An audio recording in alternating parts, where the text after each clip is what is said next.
Tout de suite, quand ça a commencé, le plus gros impact qu'on a vu, c'était la rareté des équipements, des protections individuelles et des produits désinfectants. On a eu beaucoup de produits qui étaient en allocation, qui étaient contingentés, puis tout devenait des transports stats, c'est-à-dire des transports qu'on devait faire sur le champ.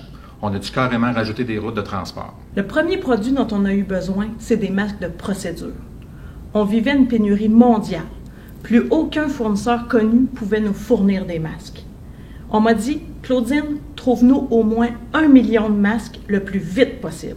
Je me suis dit, mais où est-ce qu'on va mettre tout ça?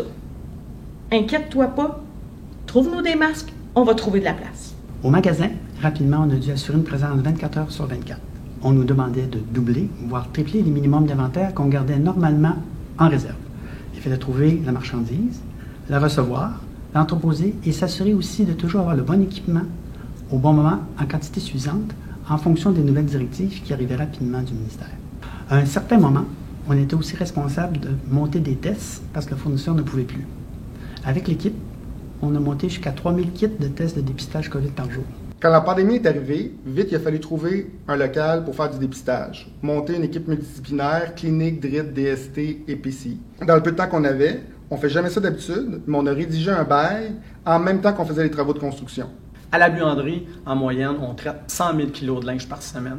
Durant l'été, habituellement, ça diminue. Mais en mars 2020, on a eu une augmentation de 25 %. Au plus fort de la première vague, on est monté jusqu'à 135 000 kg de linge par semaine. Imaginez un kilo de linge, ça représente un sac à poubelle.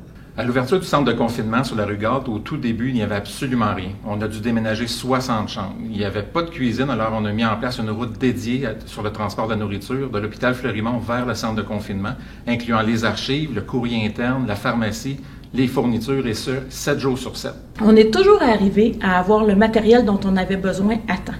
On n'a presque jamais manqué de rien. Ça, c'est grâce à la générosité, la collaboration et l'entraide des équipes concernées. Merci à nos équipes, c'est vraiment grâce à leur créativité et à leur flexibilité qu'on était capable de répondre à la demande.